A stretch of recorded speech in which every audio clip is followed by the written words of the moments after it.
कैराना लोकसभा क्षेत्र का चुनाव परिणाम क्या होगा, उस पर भी पूरे पश्चिमी उत्तर प्रदेश की नजरें लगी है। इकरा हसन ने जो छवि अपनी बना रखी थी पूरे लोकसभा क्षेत्र में, उसका कितना लाभ उन्हें मिल पाया, और भारतीय जनता पार्टी से प्रदीप चौधरी चुनाव मैदान में थे, क्या एक बार फिर से सांसद बनने में कामयाब होंगे या फिर इस बार नतीजा कुछ और ही आने वाला है। उसी बारे में चर्चा करने के लिए हमारे साथ मौजूद है पूर्व सांसद राजपाल सैनी जी। तो सैनी जी, किस तरीके का माहौल आपको कैराना लोकसभा क्षेत्र में इस बार महसूस दे रहा है? आप दावेदार, चूंकि वहां से भी थे, कैराना से भी आपकी उम्मीदें थी टिकट के लिए।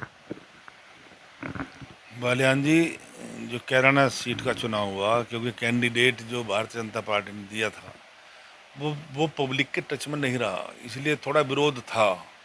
जो सच्चाई है उसे स्वीकार करनी चाहिए।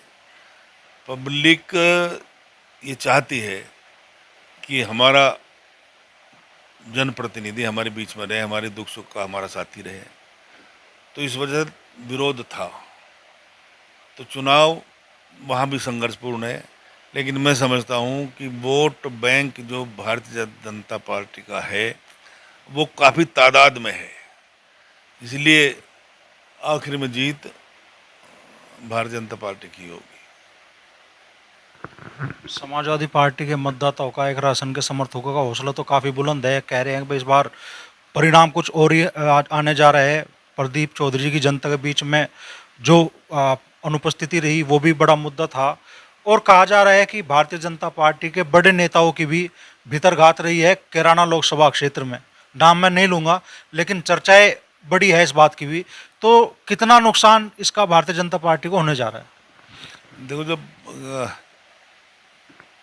जिस पार्टी का कैंडिडेट है, अगर उसी पार्टी के कार्यकर्ता, उसी पार्टी के नेता विरोध करते हैं तो नुकसान तो स्वाभाविक है, निश्चित रूप से नुकसान होगा। आप जो कह रहे हैं कि मैं नाम नहीं लूँगा, लेकिन बड़े नेताओं ने विरोध किया, अगर ऐसा है तो निश्चित रूप से नुकसान हुआ होगा। लेकिन जनता सामने हाँ कर देती है, पर बीजेपी का जो वोट बैंक है वो अपनी वोट डालता वहीं है।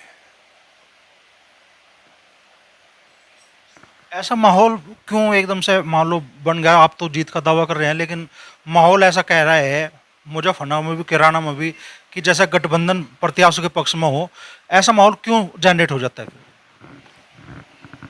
देखो, जो vote bank Bharatiya Janata party का है वो चुनाव कोई लड़े वो उसे मिलता है, लेकिन व्यक्तिगत भी वोट मायने रखता है।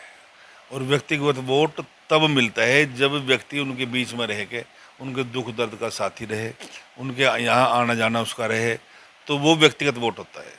तो व्यक्तिगत वोट अगर किसी कैंडिडेट के पास नहीं है, खाली वो पार्टी के वोटों पे जीतना चाहता है, पार्टी के वोटों पे ही चुनाव लड़ना चाहता है, तो उसे वो नुकसान उठाना पड़ता है निश्चित रूप से।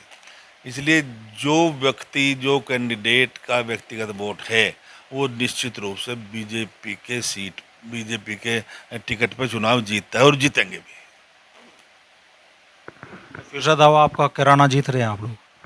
मेरी जो सूत्र हैं, जो मुझे पता लगा है, क्योंकि वहाँ कैराना भी हमारा ही क्षेत्र है, गंगो और नकुड़ दोनों विधानसभा में तादाद में सैनी समाज रहता है, तादाद में पिछले लोग हैं, थाना भवन में तादाद में सैनी और पिछले हैं, तो बहुत संपर्क है, शामली में बहुत संपर्क है लोगों से, कैराना में है। इसलिए चुनाव मुझे लगता है कि चुनाव बीजेपी ही जीतेगी।